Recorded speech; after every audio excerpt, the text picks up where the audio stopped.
नमस्कार दोस्तों, आज की कहानी का नाम है महंगी पड़ी खिचड़ी।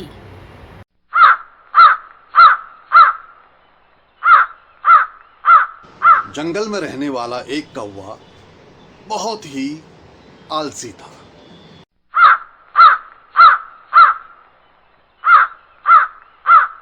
उसने कभी खाना बनाना नहीं सीखा और ना ही सीखने की कोशिश की। जब भी उसे भूख लगती, वो जंगल के पशु पक्षियों के घर में किसी बहाने से घुस जाता और मौका देखकर उनके घर का खाना खा जाता था। एक दिन उसे बड़े जोरों की भूख लगी थी। भूख के मारे वो एक पेड़ की डाल पर बैठकर सोचने लगा।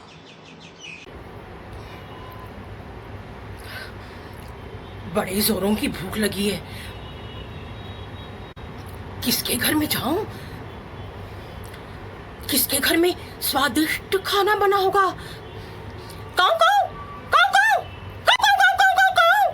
कौवा ऐसा सोच ही रहा था कि उसके नाक में खिचड़ी की खुशबू आई। खिचड़ी कौवे का पसंदीदा खाना था।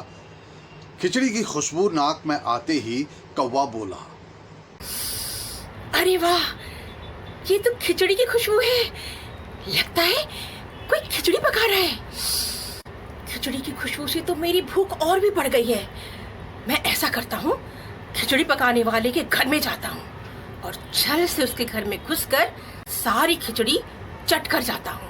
काऊ काऊ काऊ काऊ। ये कहते ही कौवा खिचड़ी की सुगंध का पीछा करता एक चिड़िया के घर पहुंच गया।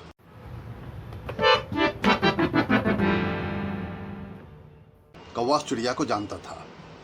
कौवे ने देखा कि चिड़िया के घर का दरवाजा बंद था।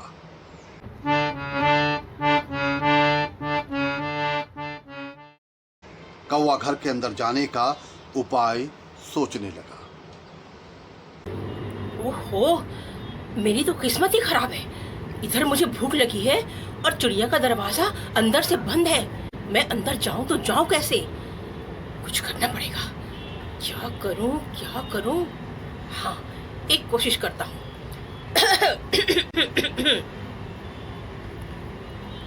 खोलो चिड़िया दरवाजा खोलो, मैं हूँ दोस्त तुम्हारा, नाम है मेरा कल्लू कौवा, नाम है मेरा कल्लू कौवा। चिड़िया अपने घर के अंदर अपने नाखून काट रही थी। चिड़िया ने अंदर से कौवे को जवाब दिया, काट रही हूँ नाखून अपना, काट रही हूँ नाखून अपना, जाओ अभी तुम बाद में आना, जाओ अभी तुम बाद में आना। चिड़िया की बात सुनकर कौवा बोला, ओहो, इस चिड़िया को भी अभी नाखून काटना था। इधर भूख के मारे मुझे समय काटना मुश्किल हो रहा है और ये चिड़िया बड़े आराम से अपने नाखून काट रही है। पता नहीं कब से नाखून नहीं काटा होगा। ऐसा करता हूँ, थोड़ी देर यहीं बैठा रहता हूँ।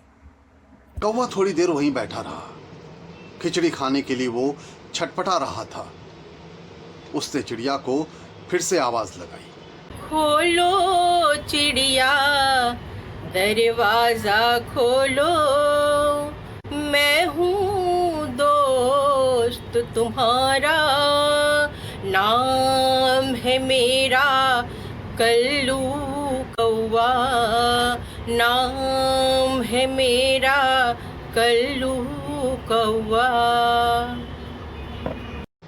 इस बार चिड़िया अपने घर की साफ सफाई कर रही थी। उसने कौवे से बोला, कर रही हूँ साफ घर को, कर रही हूँ साफ घर को जाओ अभी तुम, बाद में आना, जाओ अभी तुम, बाद में आना। चिड़िया की बात सुनकर कौवे के सब्र का बांध टूट गया। उसने छल से चिड़िया के घर के अंदर जाने का निश्चय किया। कौवा चारों तरफ से चिड़िया के घर का मुआयना करने लगा। चिड़िया के घर की एक खिड़की खुली हुई थी।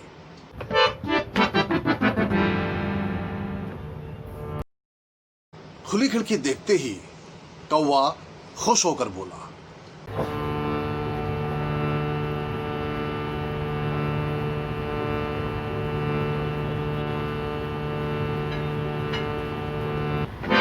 अरे वाह, इधर खिड़की खुली हुई है और मैं उधर दरवाजे में सर पीट रहा हूँ। अब जल्दी से अंदर जाता हूँ और सारी खिचड़ी चट कर जाता हूँ। काऊ काऊ। ये कहते ही कौवा खिड़की से घर के अंदर घुस गया।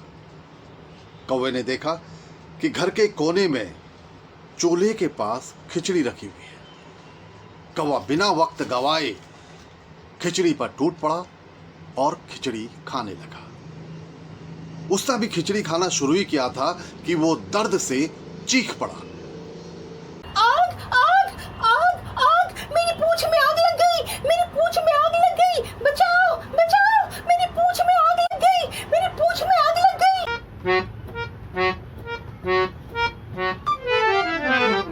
खिचड़ी के लालच में कौवा इतना अंधा हो गया था कि उसे खिचड़ी तो दिखाई दी, लेकिन पास में जलता हुआ चूल्हा नहीं दिखाई दिया जिसमें कौवे की पूंछ जल रही थी।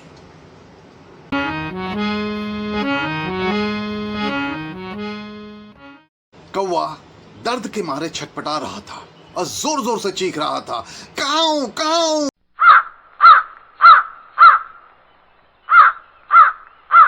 चीख सुनकर चिड़िया वहां आ गई। कौवे को वहां देखकर वो आश्चर्यचकित रह गई। कौवे की पूंछ की आग देखकर चिड़िया झटपट से बाल्टी में पानी लेकर आई और उसने कौवे से कहा कि वो अपनी पूंछ बाल्टी में डाल दे। कौवे ने बाल्टी में अपनी पूंछ डाल दी। पानी में पड़ते ही कौवे को ठंडक महसूस हुई। बच गया मैं। कौवा अपनी हालत पर बहुत लज्जित था। इससे पहले कि चिड़िया कुछ कहती, कौवे ने दोनों हाथ जोड़कर चिड़िया से माफी मांगते हुए कहा, मुझे माफ कर दो चिड़िया बहन, मैं छल से तुम लोगों के घर में घुसकर खाना खा जाता था, लेकिन मैं वादा करता हूँ कि अब मैं किसी के भी घर में घुसकर खाना नहीं खाऊंगा, बल्कि मैं खुद खाना बनाऊंगा और खाऊंगा। मुझे माफ कर दो, मैं तुम्हारे सामने हाथ जोड़ता हूँ, मुझे माफ कर दो चिड़िया बहन, मुझे माफ कर दो, माफ कर दो, मुझे माफ कर दो। चिड़िया ने कौवे को माफ कर दिया। उसने कौवे से कहा कि अगर वो चाहे तो वो उसे खाना बनाना सिखा सकती है। उस दिन के बाद कौवा चिड़िया से खाना बनाना सीखने लगा और खाना बनाना सीखने के बाद खुद खाना बना बनाकर जंगल के पशु पक्षियों को खिलाने भी लगा। इस कहानी से हमें ये सीखने के लिए मिलता है कि हमें कभी भी मेहनत करने से पीछे नहीं हटना चाहिए, क्योंकि मेहनत का परिणाम जैसा भी हो, संतोष का सुख अवश्य मिलता है और साथ ही आत्मविश्वास भी बढ़ता है। धन्यवाद।